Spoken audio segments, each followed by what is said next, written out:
Shalom, peuple de Dieu, que le nom de Jésus soit béni. Voilà, donc aujourd'hui, on va parler de la joie. Amen. Donc on dit la joie, qui est le deuxième élément du fruit de l'esprit.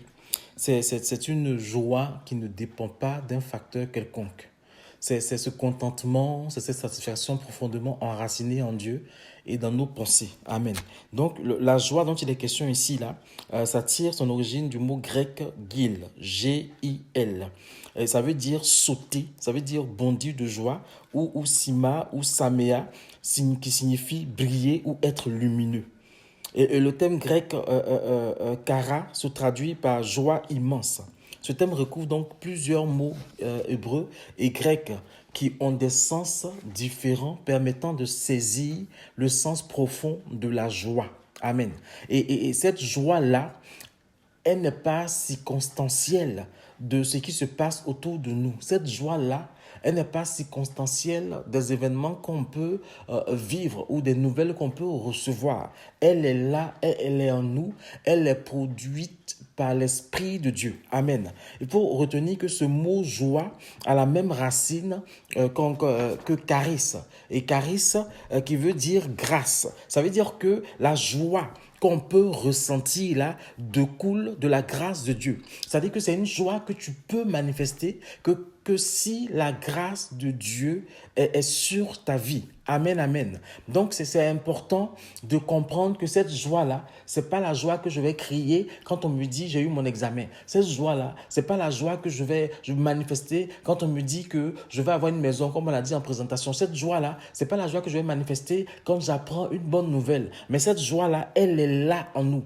Elle est en nous à cause de ce que Christ, par sa grâce, dépose cela en nous. Et cette joie-là se manifeste même quand on te dit que ton pays est attaqué et que des bombes pleuvent partout. Cette joie-là, elle est là parce que toi, tu es caché en Christ et ta joie est en Christ et la grâce de Dieu est avec toi. Quand on te dit que ton enfant est malade et qu'il faut le transporter aux urgences, on ne sait pas s'il va vivre. Cette joie-là, elle est là parce que il faut retenir que le fruit de l'esprit se révèle surtout dans l'adversité parce que c'est Dieu qui prend la place, c'est Dieu qui fait qu'on manifeste cela.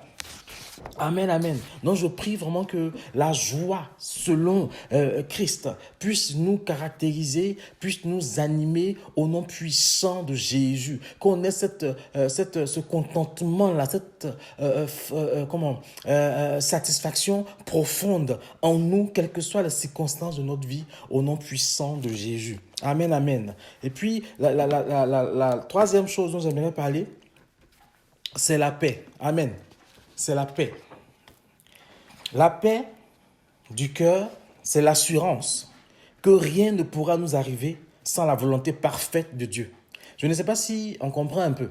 J'ai fait 2 vidéos sur la paix il y a quelques temps en arrière. Mais il faut qu'on comprenne que cette paix-là dont il s'agit, c'est ce calme intérieur qui permet à l'âme confiante de s'élever au-dessus des circonstances et de voir en Dieu celui qui permet, donne et dispose toutes choses. C'est pour cela que je rappelle cette définition-là. La paix du cœur, c'est l'assurance que rien ne pourra nous arriver sans la volonté parfaite de Dieu. Cette assurance se manifeste quand on est face aux problèmes ou dans les tourments. Alléluia. Allons lire un peu Matthieu, lisez un peu, si vous avez le temps, Matthieu 4, verset 35 à 41. C'est une paix qui est là. Quelles que soient les circonstances, elle est là.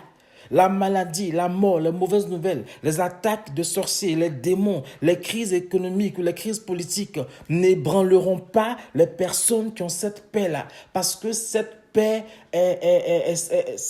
c'est l'assurance que Dieu ne permettra pas que les choses nous arrivent, ce n'est pas sa volonté.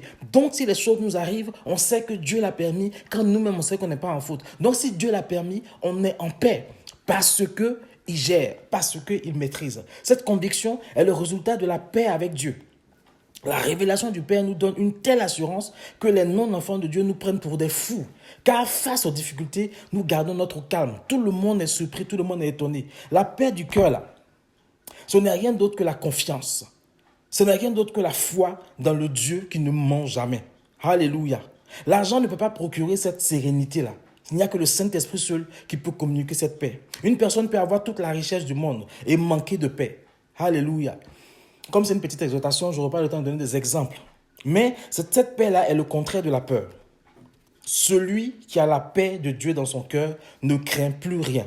Quelles que soient les difficultés, si nous avons sa paix, les problèmes et les mauvaises nouvelles qui inquiètent les non-enfants de Dieu ne nous troubleront pas. Alors, restons imperturbables. Ne nous perturbons plus parce que les choses se passent autour de nous. Si on a compris que cette paix-là, dont parle l'apôtre Paul ici, c'est l'assurance que rien ne peut nous arriver sans la volonté parfaite de Dieu. Si tu as compris ça, là, tu vas comprendre que les choses qui se passent dans ta vie, quand toi-même, tu sais que tu n'es fautif en rien, c'est que Dieu le permet pour que la gloire lui revienne. Et cette paix-là, ce contentement-là, ce calme intérieur-là, tu le vis tous les jours et rien ne pourra t'ébranler. Que le nom de Jésus soit béni et je prie que Dieu te communique sa paix. Parce qu'il dit dans sa parole qu'il la donne comme personne d'autre ne sait la donner. Reçois la paix du Seigneur dans ton cœur au nom puissant de Jésus. Amen, amen. On se retrouve une autre fois pour poursuivre notre séance sur la paix.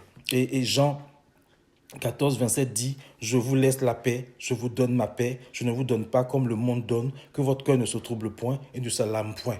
Voilà, je vous laisse avec ce verset et que Dieu vous bénisse encore.